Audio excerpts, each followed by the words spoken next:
Quando deu início à carreira de educador? Cara, tem um tempinho, ó. Em 93.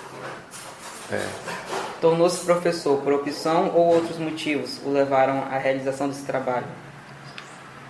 Por opção, porque eu tive a oportunidade de fazer outros cursos. Inclusive eu cursei engenharia há 3 anos e abandonei a engenharia.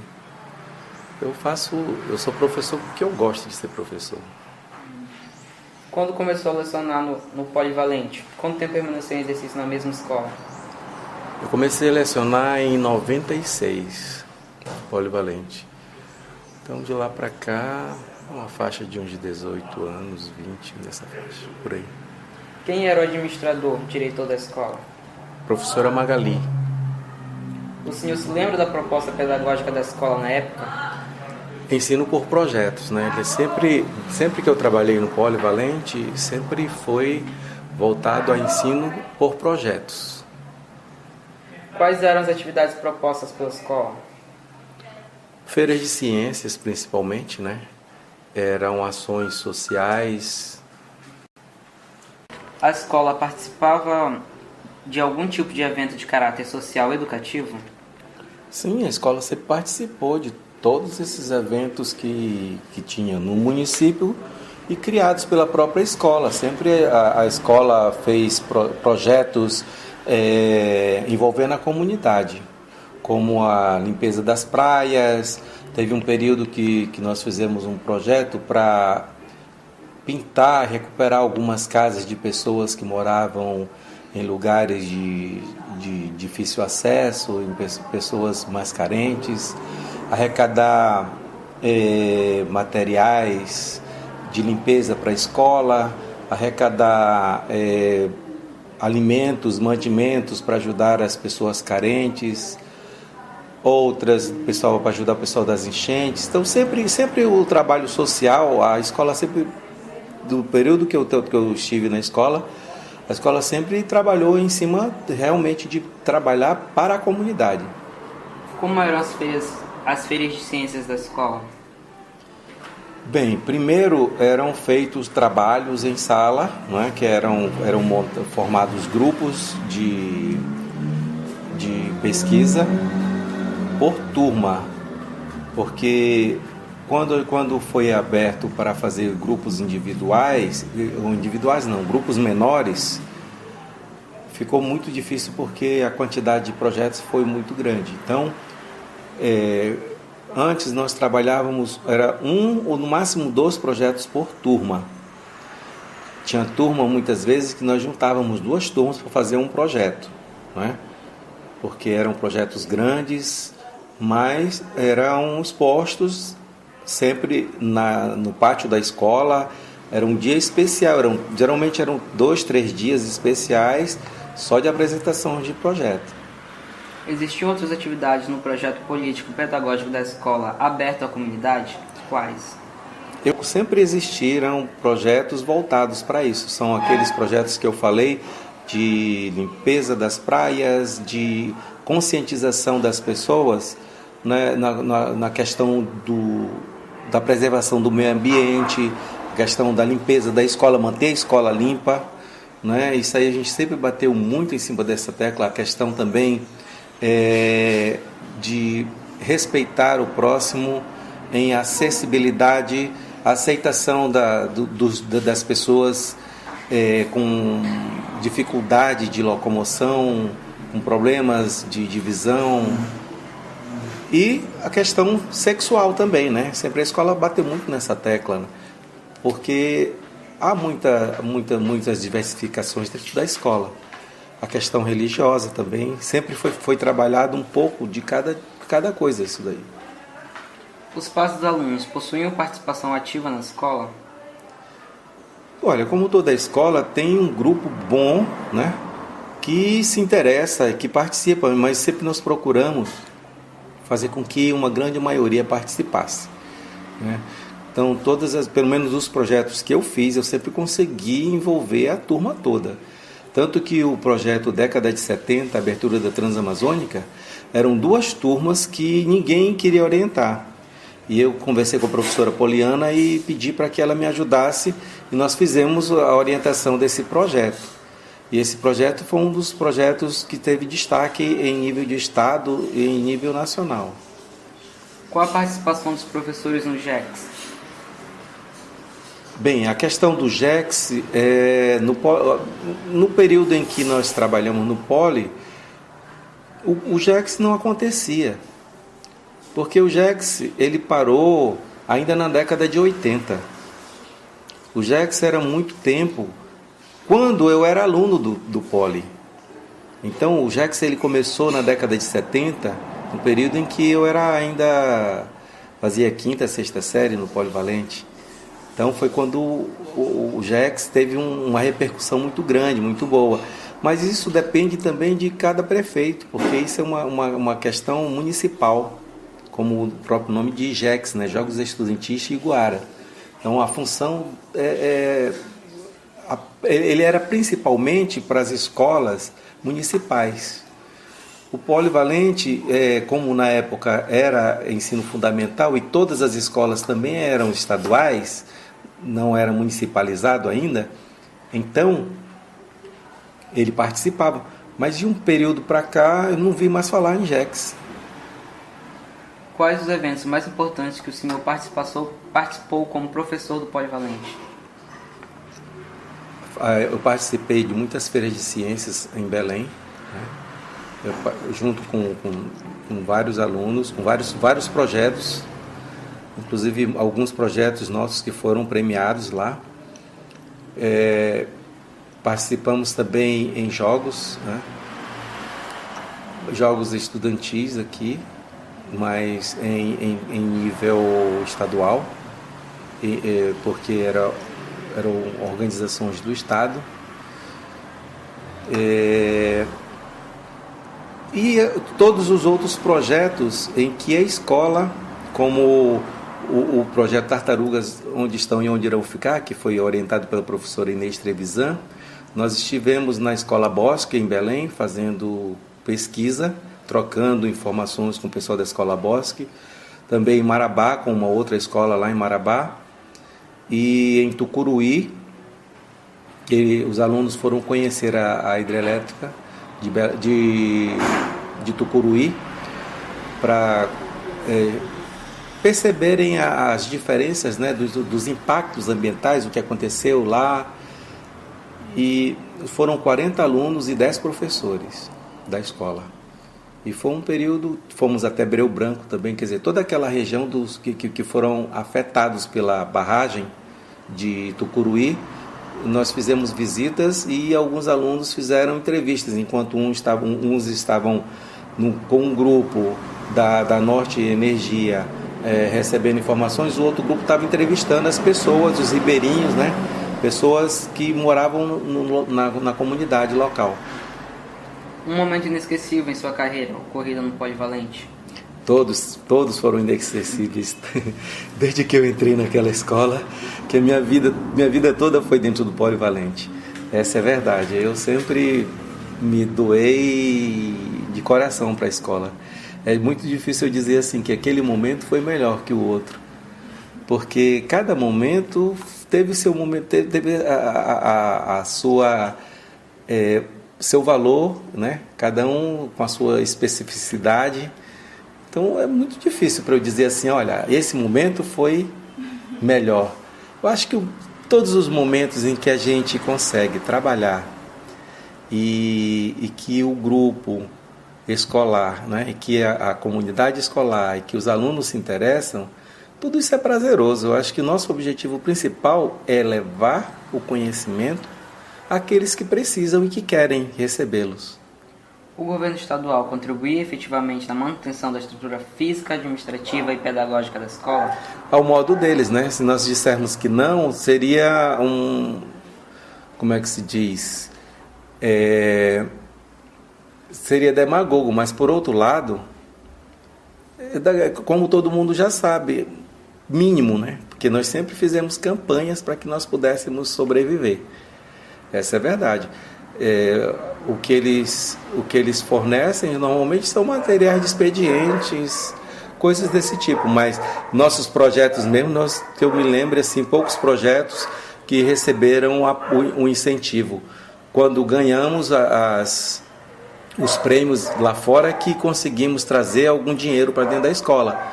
Como, por exemplo, o projeto da Inês Trevisan, que é esse Tartarugas Onde Estão e Onde Irão Ficar. Ele foi o melhor projeto estadual, ele recebeu uma premiação em dinheiro.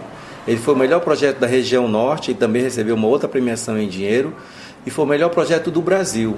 E ele recebeu também uma premiação em dinheiro. Com esse dinheiro é que foi trabalhado melhor daí para frente os projetos de feiras de ciências, que foram comprados alguns materiais para podermos expor os trabalhos, que nós não tínhamos onde expor. Era a maior dificuldade para fazermos painéis, para colocarmos, quer dizer, tudo isso daí foram feitos estandes para montar para as feiras de ciências daí para frente ficarem melhores estruturados. Foram recuperadas também algumas salas, porque para poder a gente fazer o projeto, para poder trabalhar em cima disso, né?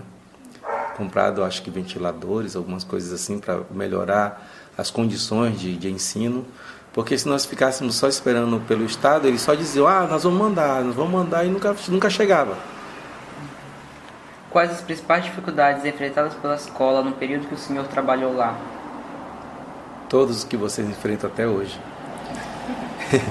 Inclusive de água, de energia,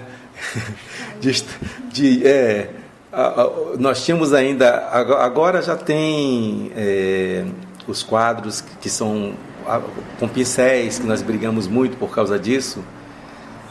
Antes era giz, então já viu, né? Saímos todos cheios de pó. Então a estrutura em si da escola sempre foi muito precária. Quais as dificuldades que o senhor encontrava na realização de suas aulas? Olha, a falta de equipamentos, porque muitas vezes a gente precisava de, por exemplo, um data show. Só tinha um data show na escola. Quando um professor estava usando, o outro não podia, ter que ficar esperando a vez. E para isso eu tive que comprar o meu próprio data show. Computadores, a escola antes não tinha computadores, só tinha da secretaria. Eu tive que comprar um notebook para mim para poder trabalhar. Quer dizer, todos os equipamentos que eu tinha na escola era meu, porque o Estado mesmo nunca me forneceu isso. Agora, depois que veio o laboratório de informática, e mesmo assim com um grande problema, porque muitos computadores também com problemas, e também já não podia sair de lá, mas de qualquer forma já melhorou, né? Porque nós já tínhamos um local para pesquisa, melhorou muito, mas antes disso era cuspe e giz, amigo, mais nada, não tinha jeito. Os recursos didáticos oferecidos pelo governo eram suficientes para proporcionar um ensino de qualidade? Não, nunca foi. Na verdade, sempre que nós precisávamos, nós tínhamos que fazer campanhas. Tanto que o data show que a escola tinha foi comprado com o dinheiro desse projeto que a escola ganhou. De por sinal, esse data show custou uma grana muito grande, quase metade do que a escola ganhou no projeto Tartarugas Onde Estão e Onde Irão Ficar. Porque o data show naquela época era muito caro, né? Era tecnologia de ponta. Então, custava o quê? Uns 9 mil reais. E a escola, com muita luta, ainda conseguiu uma promoção de 6 mil reais. Que hoje, data show, já, graças a Deus, o preço diminuiu bastante, que já dá pra gente mais ou menos ter. Atualmente, tem acontecido vários casos de desrespeito dos alunos contra professores, chegando mesmo a ocorrer agressões físicas. Como era a relação aluno-professor no tempo que o senhor ministrava aula no Polivalente? Olha, essa questão da agressão, ela aumentou agora. Ela já sempre existiu, né? Mas os alunos, parece-me que eles tinham um pouco mais de respeito com os professores, que apesar de que tinha alguns que se rebelavam, mas como eles viam que eles não tinham apoio, e principalmente em casa quando chegavam, então isso mudava, né? Muitos faziam aquelas agressões e respondiam tal, depois eles vinham pedir desculpa, né? Eles reconheciam que tinham cometido o erro. Hoje o que a gente tem visto parece que banalizou, Quer dizer, quem é agressivo parece que tomou uma proporção maior, ele se acha que ele é o tal, mas ele esquece que, na verdade, ele acha que os outros são otários. Na verdade, ele que é o otário, que é ele quem está agredindo, é ele quem está jogando a vida dele fora. Percebemos por relatos de alguns ex-alunos que o Polivalente já foi um colégio conceituado há tempos atrás. Em sua opinião, a que se deve essa boa conceituação? O interesse, tanto da parte docente quanto discente, né? Um empenho por parte tanto de professores, alunos, a parte administrativa. Eu sei que a parte administrativa tem um braço de ferro muito difícil.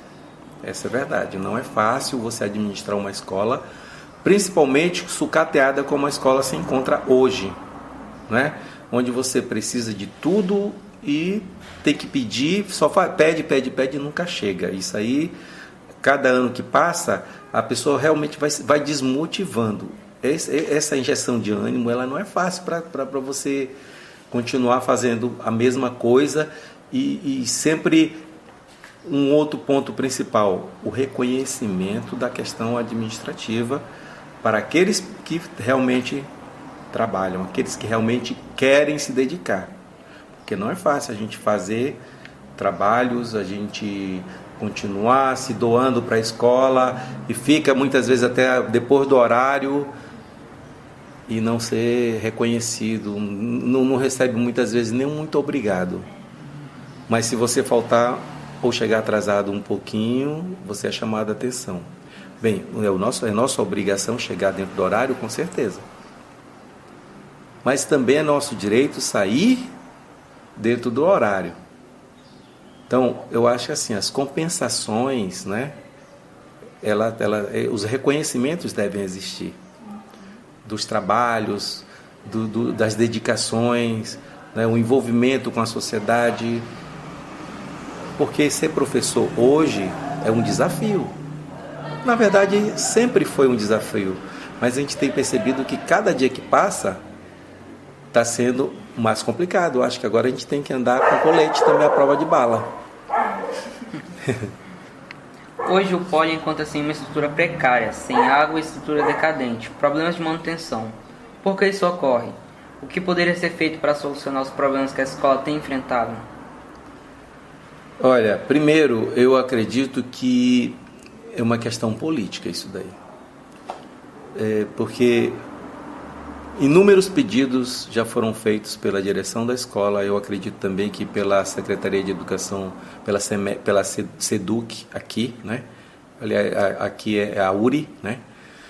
Mas o que acontece? Que todos os candidatos, quando chegam na época de eleição, eles prometem, dizem que vão fazer, O que acontece é que chegam lá, eles esquecem das promessas. Na verdade, nas próximas eleições, quando vocês forem votar, votem quem nunca esteve no poder, porque os que já estiveram são os mesmos. A gente fica praticamente sem opção. Mas não tem quem votar, então vote nulo. Se 50% mais um voto for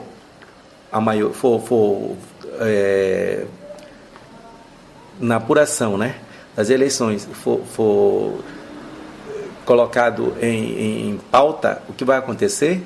Nenhum poderá ser mais candidato. Eles ficarão inelegíveis por 8 anos. Ninguém diz isso. Não existe nenhuma campanha dizendo que vote nulo. Não, sempre tem um querendo puxar a sardinha para o seu lado, mas não existe a campanha que diga vote nulo porque nenhum serve. Então, essa campanha tem que existir, porque são os mesmos sempre. Pode ver, entrou, só muda de partido.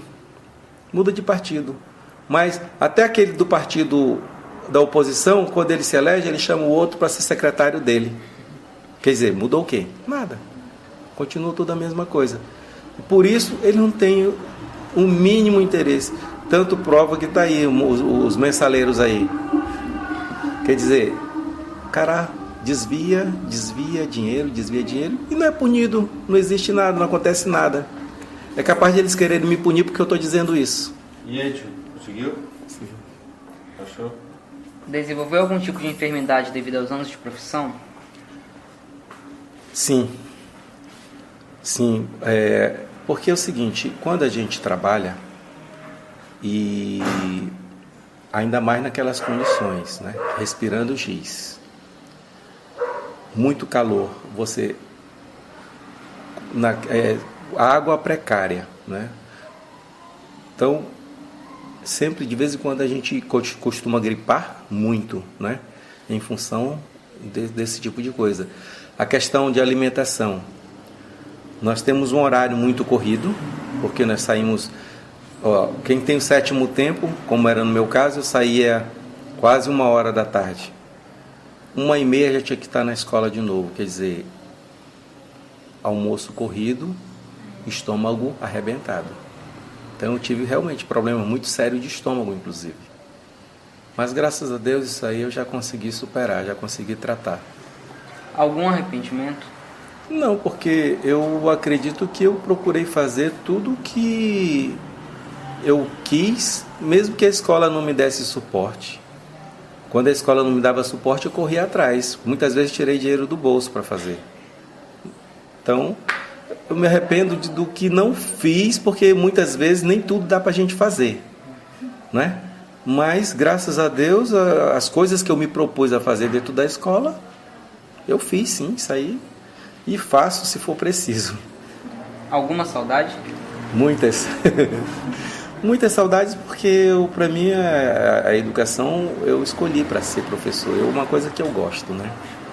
Estou fora da escola hoje, tô de licença médica, mas não foi escolha minha, certo? Estou afastado porque eu preciso me tratar mesmo. Mas, graças a Deus, eu sempre que posso, eu vou lá matar a saudade dos colegas que ficaram e da escola. E se a escola em si, eu acho que foi mais da metade da minha vida. Então, Qual o conselho que o senhor daria aos professores iniciantes ou ainda na ativa na profissão? eu sei que é muito difícil a gente falar do amor à profissão, porque eu sei que muita gente, ela depende diretamente da questão financeira, né? Que é o sustento dele. E como professor, para você começar uma carreira, não é muito fácil, porque a questão salarial ainda é muito baixa.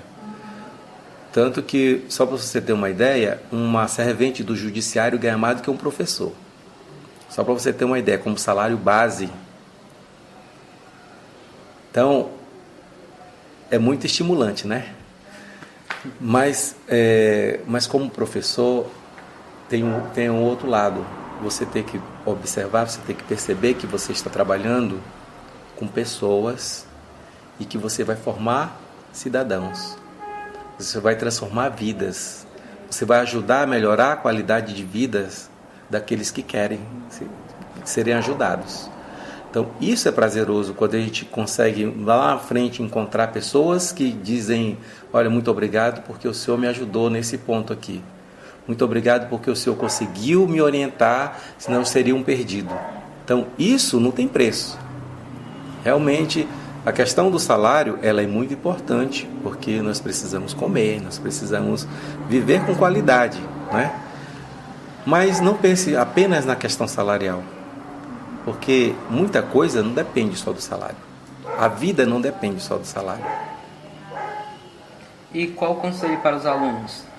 Estudem, estudem, estudem. A vida de vocês depende disso. Se vocês querem realmente um dia ter alguma coisa na vida de bom, estudem. O estudo, ele abre portas, ele abre os horizontes. O estudo, ele muda a tua qualidade de vida. Isso eu tenho experiência disso. Só o estudo. Eu costumo dizer que só tem 3 maneiras na vida de uma pessoa se tornar rico. Uma ganhando um grande prêmio, né? Jogou aí numa loteria e ganhou um grande prêmio. Uma outra, herdar, casou com alguém ou alguém que goste de você, deixa uma herança para você. E a outra é estudando. Você estuda, aí sim, todas as pessoas que eu conheço que estudaram conseguiram estar muito bem de vida, passaram em concursos bons e com o estudo conseguiram empregos melhores, porque o estudo nunca é demais e ele nunca acaba. Não pense que eu terminei o ensino médio, já me formei. Você formou, você apenas começou. Você subiu um patamar. Mas agora é que vai começar. Então, estudem, que o estudo é a melhor coisa que existe na vida da gente. Só ele abre portas. É claro, não esqueçam de Deus, né? Que Cristo é quem abre as portas, mas busque o conhecimento.